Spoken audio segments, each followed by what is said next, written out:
Hello, my name is Aaron Muller, and this is the first episode of the Cobsmacked Podcast. It's a Nebraska football podcast covering the Huskers season and the team news as it progresses throughout the year. I wanted to start a podcast more to introduce more positivity around the football program because there is so much negativity around in the media and national media specifically. But also, I consume a lot of stuff as I'm working or whatever. I consume a lot of podcasts or just a lot of people that throw their opinions out there, such as like Adam Carricker. The new ones I've been listening to, I found was Connor from Corn Crazed. Has a YouTube channel, and then the Nick Bahi or Bahi. I'm sorry if I pronounced the name wrong, but he has a podcast with Bo Rude, a former Husker. And I was also inspired by the Big Red Copcast. They are no longer producing anything. They just got really down on doing it for so long and then not having anything positive to talk about that they didn't want to be. Or I think that's maybe it. They didn't want to bring anything. They didn't want to keep ragging on the team all the time. So shout out to all those people that inspired me to do this. But for the most part, we'll stick to like a Friday and Sunday upload schedule. So Friday will be a pregame, talking about the team we're going to play, some problems we might run into, or the strengths that we might have going into that game. And Sunday would be a post-game analysis because I don't want to post something on Saturday because I'm usually really either really angry or really, not angry is not the right word, frustrated, or, just emotions get in the way on Saturday. So I typically have time to think about the game, how it went out, go back and watch some different plays, and then sleep on it. And then Sunday I'll post something. They'll just be quick. They'll probably be like 15, 20-minute, analysis. I'm not an analyst, but we'll stick to those two for the most part. If somebody transfers or we get a highly ranked recruit or something throughout the week, then I'll throw some like a 5-minute, hey, this happened to Husker football. That'll be throughout the week. But for the most part, if it's going to be like a gut reaction, like on a Saturday game or something, it'll be something that I tweet out on it's at Cobsmacked Pod. I just created that for specifically this podcast. Or I do stream on Twitch too at These Shadows. So if somebody wants to come in and we talk about football then too, that's how it's going to go. So we'll jump into week one. It's actually the game 2 for the Huskers, but we are playing Fordham Rams. It's an 11 a.m. kickoff on the Big Ten Network. It's supposed to be nice weather from what I can see today. Weather is always subject to change, but it's supposed to be around 80 and partially cloudy. There was maybe some rain left over from tonight, but for the most part, by kickoff, it was supposed to be cleared up, like a 10% chance of rain at kickoff, and then it was just supposed to be partially cloudy for the rest of the time. From the consensus that I've talked about people, I'm a mailman, so I get a lot of rounded opinions as far as things go. Most people, this is just a throwaway game. Not that it'll be easy. The people that have no faith in the program, they just don't even want to talk about this because it is an FCS team. They are coming out of the Bronx, New York. Been coached for the last 3 seasons by Joe Conlon. He is 8-18. They went 2-1 last season. They did have a shortened season because of COVID, as many teams did. So I'd say the expectations aren't super high, or if there's any expectations at all, they're not there. But there was some fun facts I found out about the team coming in. So Vince Lombardi, who the Super Bowl Vince Lombardi trophy is named after, he played for them. And then the Los Angeles Rams are originally named after this college because when they were based in Cleveland, that they were inspired by that college team. They're one of the oldest teams in the United States, period, for college football. But to get more into the team itself, they run a spread offense. They are very pass heavy. I watched a few of their games from last season and then some of their spring game. They had 3 spring games this year. There isn't a ton of tape on them because they are such a small school, but from what I could see, they are very pass heavy. The QB is very accurate given time. Again, it's an FCS school against other FCS schools. So the amount of pressure he's going to face should be different facing us tomorrow. But if he's given time, he is very accurate. Although he is not mobile, he can run, but he's like a Tom Brady. He's not gonna take off on you. He's known for throwing it, but I did notice that there was a lot of short passes over the middle specifically, and then if he was throwing long balls, they were almost always to the left side of the field. I don't know if that's going to play a part in the game tomorrow, but that's just something I noticed. The receivers do have good hands, though. I did notice that they were snagging things out of the air. They were making good catches, even when the throw wasn't right on target. They were still coming down with it and holding on to it through the reception. So that's something to look out for, because I know that we have had times where our passing defense is suspect. So I'm hoping that this is just going to be a completely blowout game anyway, because they are a FCS school. They haven't had like so much success in the last 3 years under this coach, but neither have we. So their defense, on the other hand, is a 4-2-5 defense. I did have to look this up a little bit because I didn't know a whole lot about 4-2-5. But it seems like they have the four-man front, and then they have one linebacker that's specifically like the first 5 guys at the line are always going to be focused on the run. Everybody else is focused on the pass. So it's kind of split 50-50. They do seem to favor speed over the size. So they don't have like huge dudes. They are still 6 foot, 250, 300 pounds, but their linebackers and their safeties specifically, they seem to favor speed over size. The defensive end specifically, like they would get held, but they try to use their speed to get around the outside. So with our offensive line being big, I don't think that we should have trouble holding them back. But again, until we see a different evidence from the game, then we have to go off of what we've seen. And what we've seen is that some of our younger offensive linemen struggle with keeping the quarterback protected. Although I did notice that they have tackling issues. They were not wrapping up. They were just kind of like hitting with their shoulder, and then the guy would just run right through them. So they were susceptible to power runners for that reason, because they weren't wrapping up. They weren't taking them down. The power runners would just run right through them, specifically between the tackles. Like those outside runs, people didn't even try that. They were running right up the gut and running over that middle linebacker that's sitting there, and the coverage was wide, so he had a big gap every time. He maybe didn't make 60-yard runs or whatever, but he had enough room to break off 10, 12, 15-yard runs consistently. And specifically, mobile quarterbacks gave them a hell of a time, because the everybody's focused on the run, everybody else is focused on the pass. So if he can get a lane, he has room to run repeatedly. It's just they faced one team out of the 3 games they played last year. Again, it's FCS school again. The quarterback they played wasn't very quick, but he still took off and run quite often. So if Martinez can get a lane or even opportunities to run like that, I expect the game tomorrow to be very rush heavy for this reason.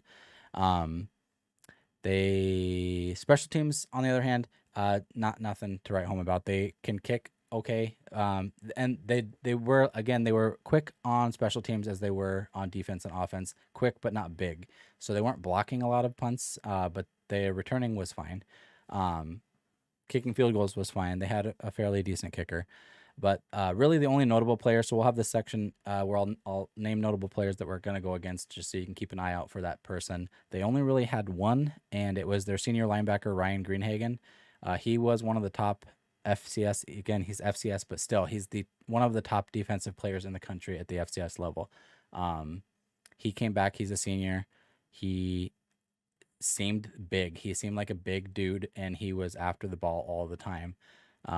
The guys next to him are still younger guys, so he's trying to teach them up. But again, I don't expect there to be any problems going into this game with us facing an FCS school who didn't do very well last year. They don't face opponents like us often, if ever. So my thoughts on that is that we shouldn't struggle even a little bit. If we do, then that's going to be signs of more issues. I think the biggest expectation for us is to have a clean performance. That's basically it. All the games that we have trouble with, that the fans really truly have trouble with, is that we seem to fight ourselves more than the opponent does. We seem to penalize ourselves. We seem to shoot ourselves in the foot. And it's over little things that we should have down by now. The comment I made was that, like, yes, Scott Frost needs a bigger leash to turn around the culture and stuff, but even if you start from base 0, you should still have like a crew that might be all freshmen, all sophomores. The first thing you should be teaching them is the basics and the fundamentals of not causing penalties, not getting those yards to hurt what you're trying to accomplish by going forward. You're only hurting yourself in that regard. And I feel like that's one of the first things that should have been instilled in the program, regardless of how old, or if this was my guy or the former coaches. I feel like that's one of the first things that should have been brought into it along with the culture. He made a big deal about the culture and turning the culture around, getting the players, wanting to play hard-nosed football. And I feel like hard-nosed football should go hand in hand with not also shooting yourself in the foot. So I that's really my only expectation for the game is I want a clean performance. I need to see that. I'm not off the bandwagon. I've never jumped off the bandwagon. I'm still a Scott Frost believer. I believe he can turn it around. Um, I keep making the metaphor that he inherited a sports car that at one point was one of the fastest sports cars on the market. But over the last few years, it sat out in the rain and rusted a little bit. So he has all the right parts. It seems like something's off time though. Like something's not firing on all cylinders, and so he needs to clean that up. We need to figure out what specifically that is. He has everything to make that car run like new, but he just needs to figure out what it is. And if he can bring the right mechanics in to fix it, then that's perfect. If there's a mechanic who claims to know how to fix it, but he's not showing that he can fix it, then that's something that needs to be evaluated. But um, like I said, I expect it to also be a rush heavy game against them. I don't expect us to be airing it out, especially once we get ahead. I expect us to just be running the ball repeatedly. I did post on Twitter and asked fans, and then also I talked to people around town too. So I was asking people like, what are you expecting to see out of the game? What would change your mind? What would renew your hope in the program, if anything, that you'd see? Like it is an FCS school, so I mean you can only take it with a grain of salt. But what would you have to see to reinstill your faith in both the team and in Scott Frost as a coach? And most of them would say it doesn't matter. It's an FCS school, or it doesn't matter. It's the season's down the drain or whatever. Um, but some people, were constructive. They said that like I'd need to see at least like 350 rushing yards or 400 rushing yards, which sounds kind of crazy, but against an FCS school who I'm looking at their lines in comparison to our offensive line. Our offensive line, our smallest dude is like 270. And their defensive line is all 6 foot, 6'2", 6'1". 6'2" is our shortest dude. But we easily outsize them, both offensively and defensively on the lines. We outsize them, we outstrong them. So we should just be able to push them around like nothing. But like I said, some people expect a high rushing game, which I do too. I don't know about 400 rushing yards, but I would love to see that. But most of all, people said clean game, rush the ball, run the ball, and Adrian Martinez does need to do better. He needs to make better decisions, which I don't. People were ragging on him about this fumble, which past speaks to it, but he does turn the ball over a lot. But I don't feel like people are taking into account the fact that when the pocket collapses, he has to decide whether to take the sack or run. And since he is a mobile quarterback, and that's kind of his thing, he's a dual threat quarterback. He never just has the throw it away or take the sack mentality. He always has the throw it away, or I could maybe make a run for it. And if the pocket is collapsing and he gets hit from behind, he's gonna get that ball knocked out, which is what happened, with the fumble last week. Which again, it's a huge thing. He should tuck the ball, but I don't feel like people are giving enough of the blame to the offensive line as opposed to Adrian Martinez himself. But he does need to do better. He needs to make more accurate passes. He missed passes that were wide open, and that just can't happen at this level, especially if you expect to beat the better teams that we have to face down the line. It's going to be a rough season after these next two games. Buffalo's not going to be a pushover either, especially if we play like we have been recently. But if we can clean this up, I can see us getting some momentum going into the rest of the season, specifically into Buffalo. I would like us to play a competent game of football against Oklahoma. That's the one I'm looking forward to the most. But for this week, this is what we're looking at. We're looking at Fordham FCS school. This is probably going to be their biggest game of the season, if not their program history. Their home stadium sits around 7,000 people. It looked like a high school field to me. Not to be rude or anything. It looked like a high school field to me. I'm not sure how many our high school fits here, but I think it looked like a high school field. It looked like they shared it with the soccer field as well. So, they're not a huge team by any means, but they are coming into this game. It's probably going to be a bowl equivalent for them. Like if they don't make it to the postseason in the FCS level, this is their biggest game of the season.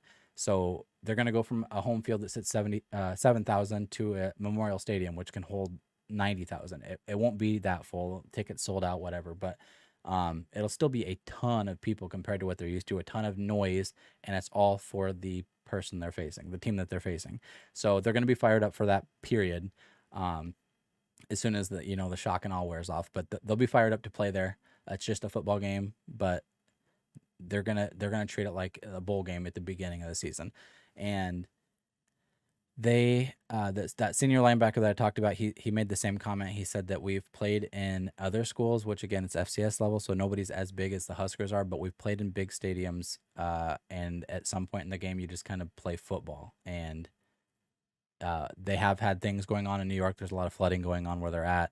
Scott Frost made a comment about that earlier this week, but I feel like that might have some emotional, momentum and motivation for them to do well also. But all that being said, at the end of every one of these episodes for the pregame, I will do a prediction. It's never right. I've done these for the last couple of years, but they've never been right. But it's all hopeful. So my prediction would be that Nebraska is going to take this one easily, 62-17. Like I said, I'm not off the bandwagon yet, but I do need to see a solid performance. I need to see competent football and clean football. And I don't think that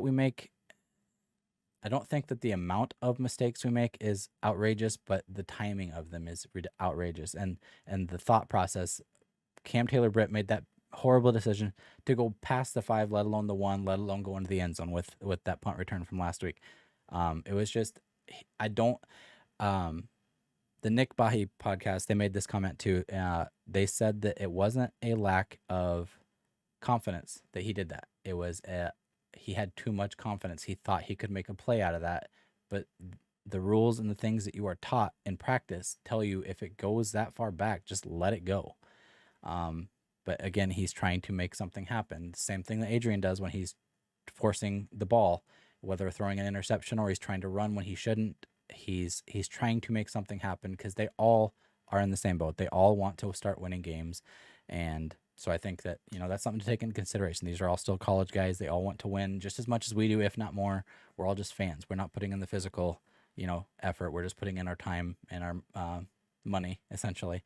But so I'm excited to see the game. I will be at work, but I will be listening to it for sure. And then I will watch it when I get home. And I will be here on Sunday to let you guys know what I think. Thank you. Bye.